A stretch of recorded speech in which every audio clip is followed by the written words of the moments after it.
Today I would like to address 4 titles or roles given to Joseph Smith in the Revelations, namely that of a seer, a translator, a revelator, and a prophet.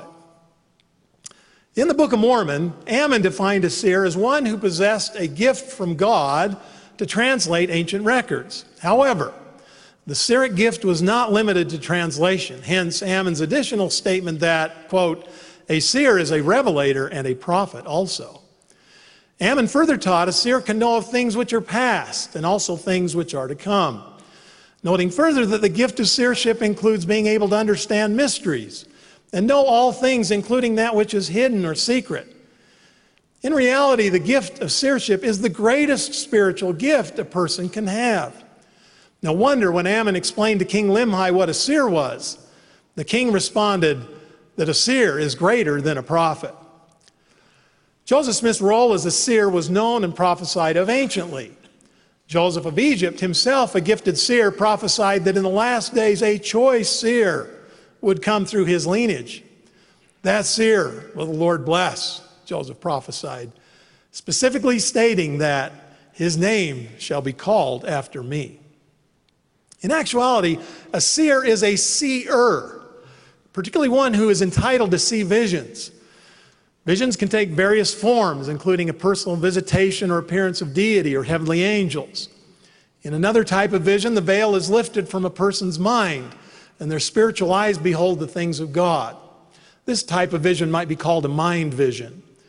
Finally, visionary experiences can also be conveyed through spiritual instruments, such as the Nephite interpreters, or in the case of Joseph Smith, a small, unusual stone which he had in his possession.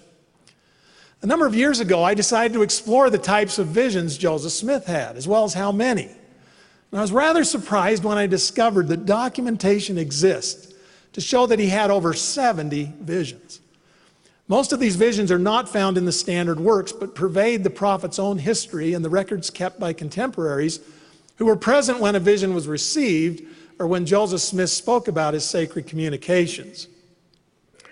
Joseph Smith may have received more visitations of heavenly personages than any other prophet in the history of the earth.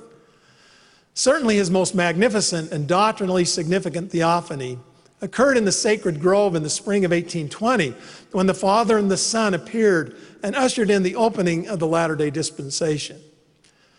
3 years later, young Joseph was visited for the first time by the resurrected angel Moroni, the last known survivor of the Nephite nation.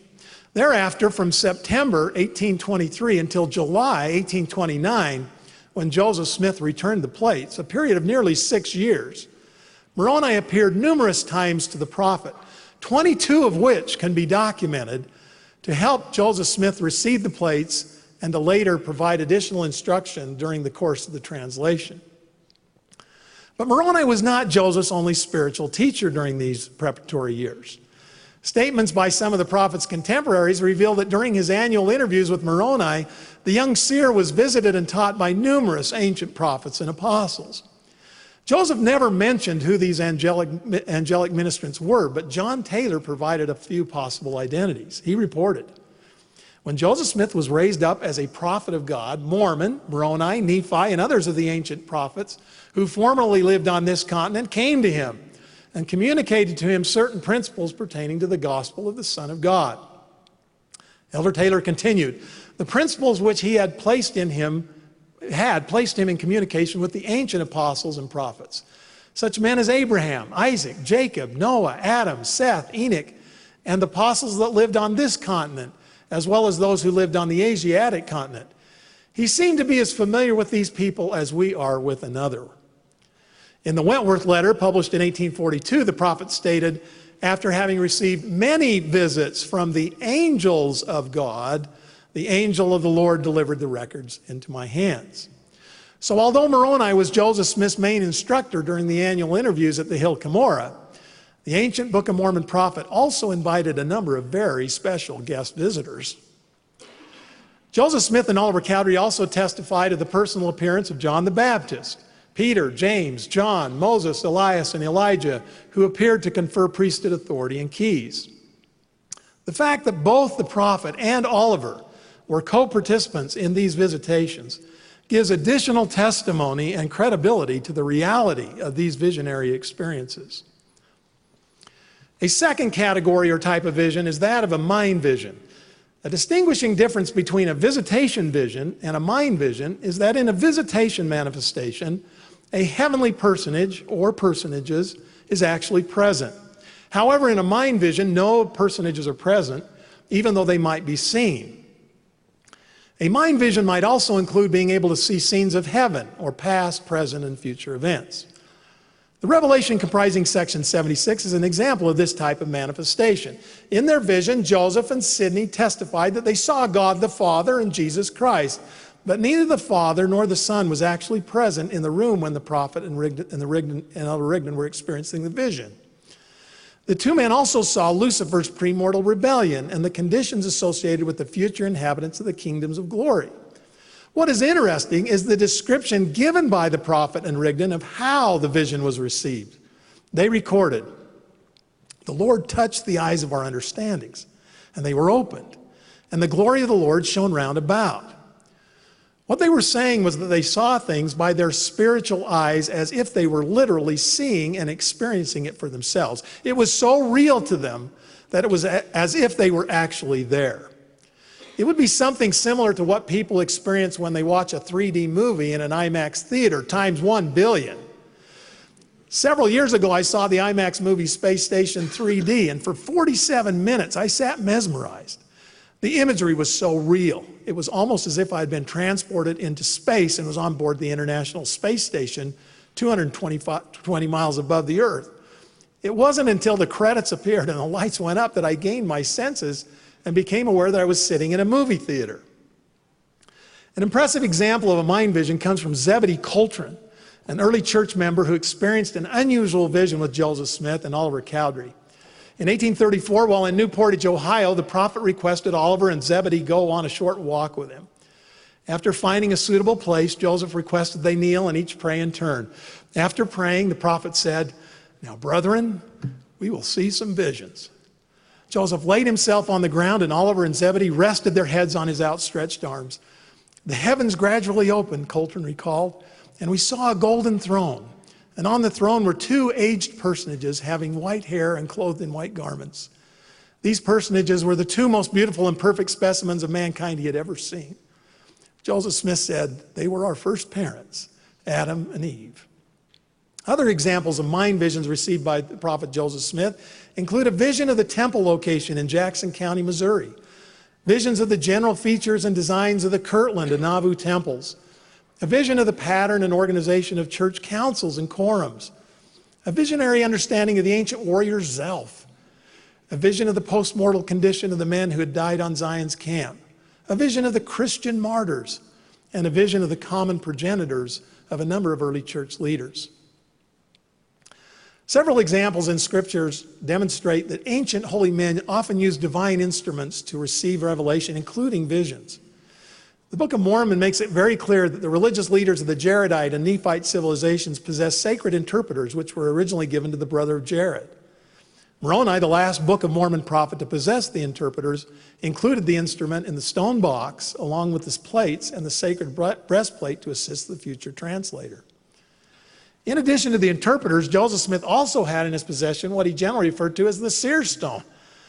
Significantly, a passage in Alma 37 suggests that the future translator would use both the Nephite interpreters and a sacred stone to translate the Book of Mormon. From statements by eyewitnesses to the translation, it appears Joseph Smith used the Nephite interpreters to translate the first 116 pages. Thereafter, for convenience, he used the seer stone to complete the rest of the translation.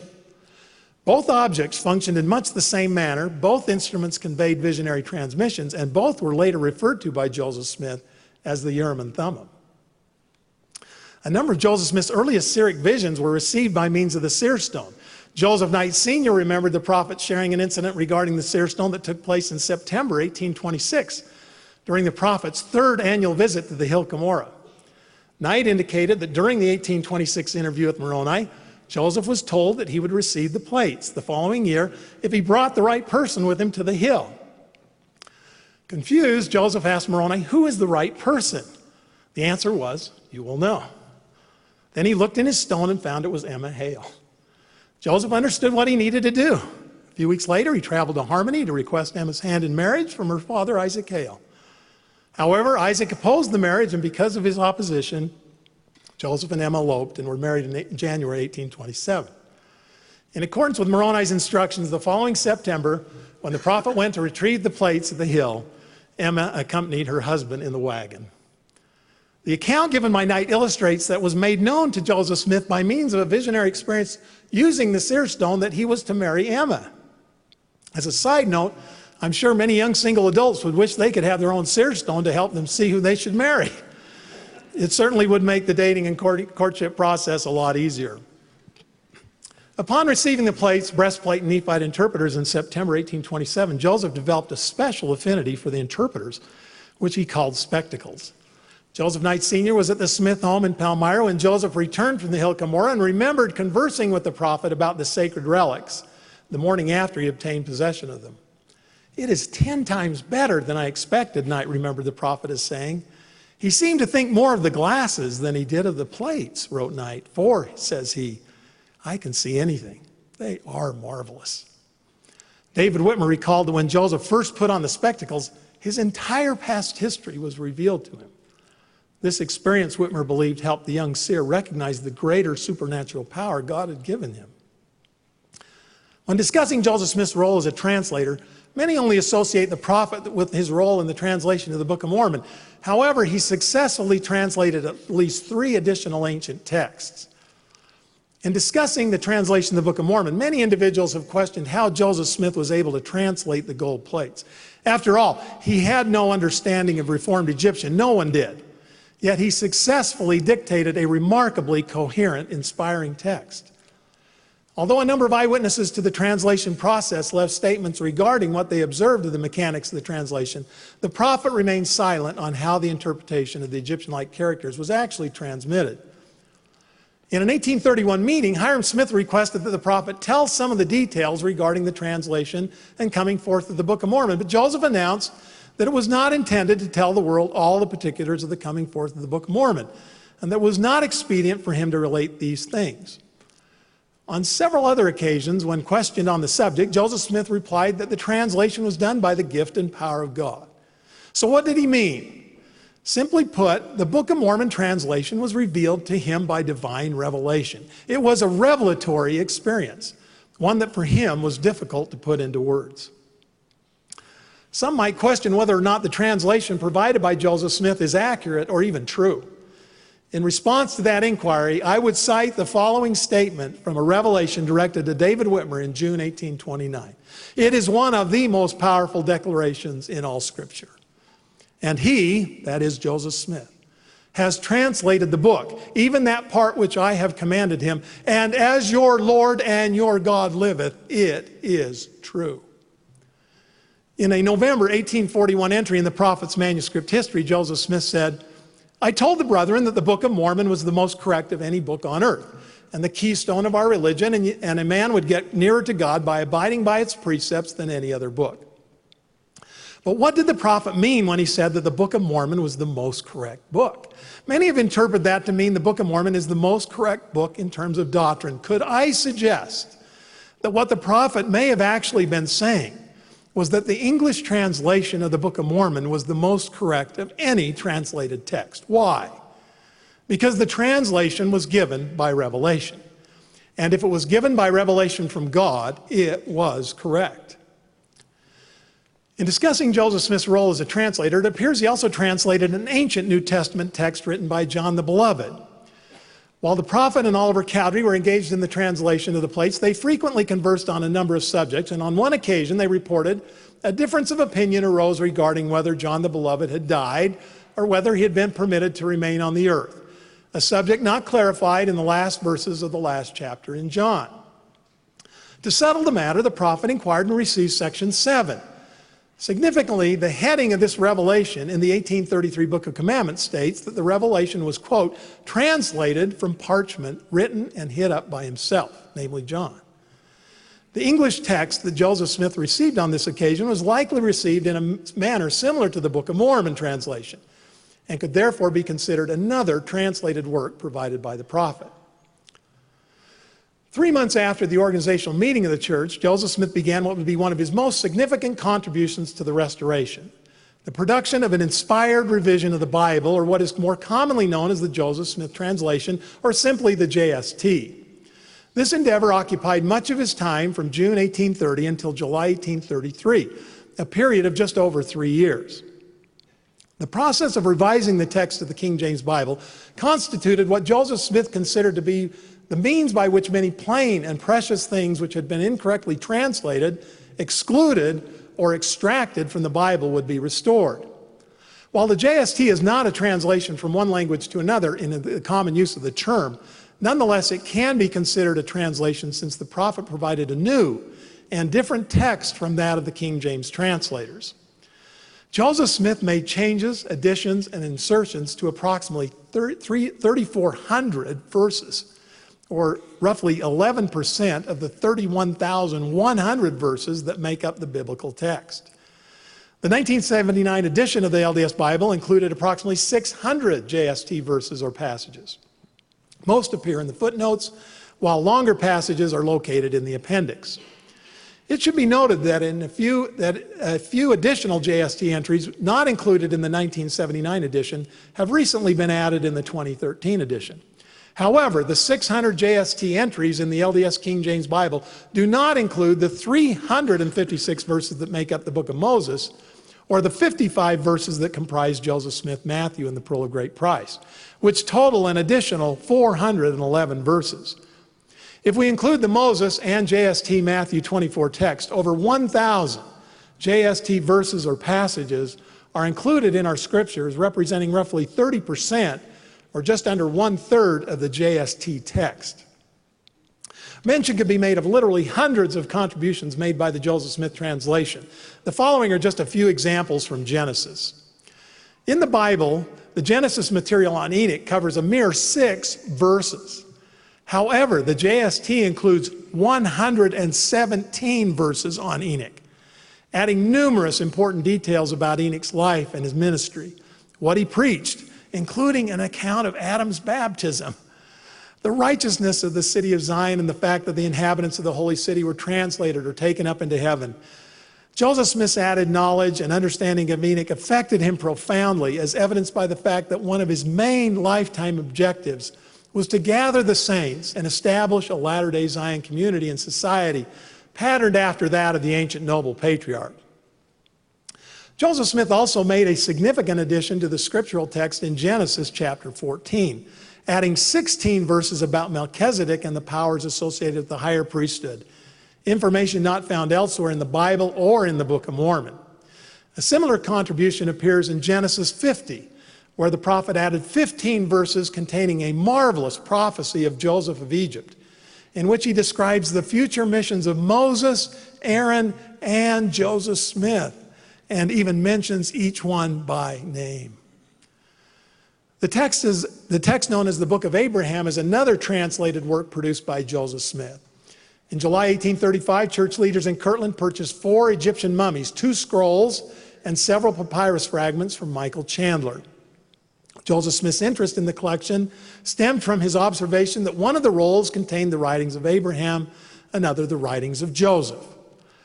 During the next 5 months, the prophet translated the majority part of what became the Book of Abraham, although he may have provided some additional translation to the text prior to its publication in 3 installments in the Times and Seasons in 1842. Just think about what we know as a result of Joseph Smith's production of the Book of Abraham. Abraham's early life in the land of Ur of Chaldea, the attempt made on his life by the priest of Elkanah, and his miraculous deliverance. Abraham's revealed understanding and knowledge of the planetary systems, and his vision of the premortal council in heaven, and Jesus' foreordination to be the creator and redeemer of the world, all of which are completely absent from the biblical text. While some debate whether the prophet translated the Book of Abraham from the characters found on the Egyptian papyrus which he had in his possession, or by direct revelation, independent of the papyrus itself, the fact remains that the remarkable text which makes up the Book of Abraham provides a convincing witness and testimony that Joseph Smith was indeed an inspired translator of ancient texts.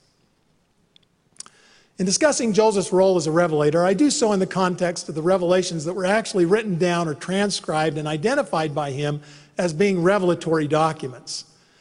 The earliest surviving transcribed revelation by Joseph Smith is Doctrine and Covenants, section 3. The revelation is dated July 1828 and was received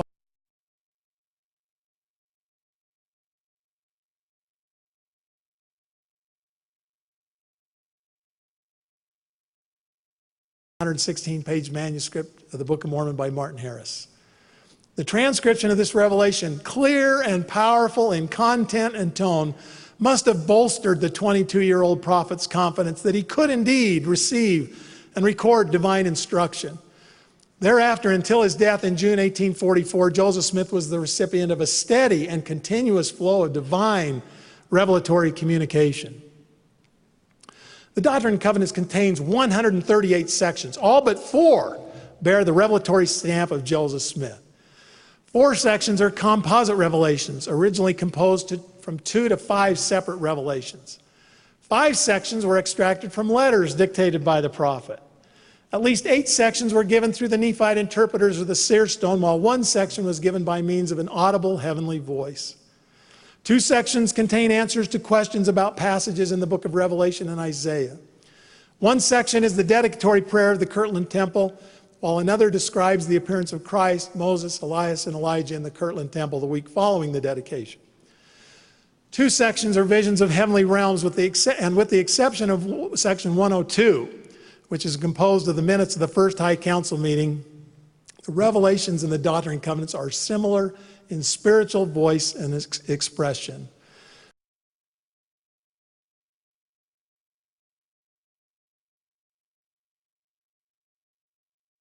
All could be considered revelations. Some are more doctrinally significant than others, but taken together they form a collection of doctrines, teachings, principles, prophecies, and commandments which are heart-penetrating and mind-expanding. Considering the spiritual magnitude of these revelations helps to explain why the prophet remarked, "It is an awful responsibility to write in the name of the Lord."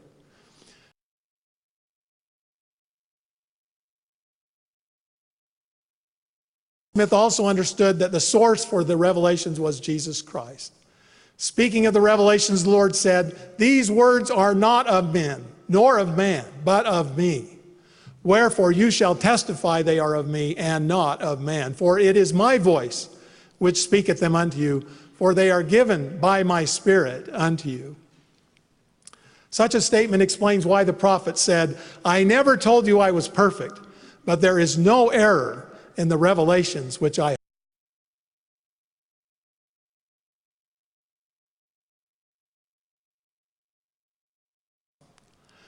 Given that the source of Joseph Smith's revelations was Jesus Christ, it would be virtually impossible for any uninspired person, one not endowed with the gift of the Holy Ghost, to produce anything comparable to the prophet's collective revelations. It cannot be done.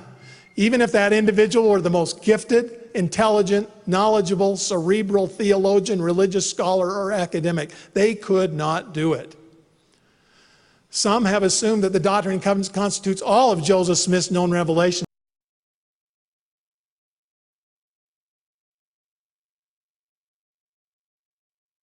Not the case. In fact, there are a few dozen revelations received by the prophet which are not included in the canon of Scripture. The main reasons these revelations were not included in the early editions of the Doctrine and Covenants is because the content was not considered to be relevant to the church at large. One very important aspect of the Joseph Smith Papers project will be the publication of all existing transcripted revelations received by the prophet, including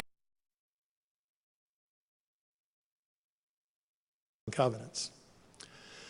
In Latter-day Saint terminology, we generally refer to the president of the church as the prophet, signifying that he's the highest governing officer in the church and the Lord's spokesperson on earth. However, the term prophet has a much broader fundamental meaning.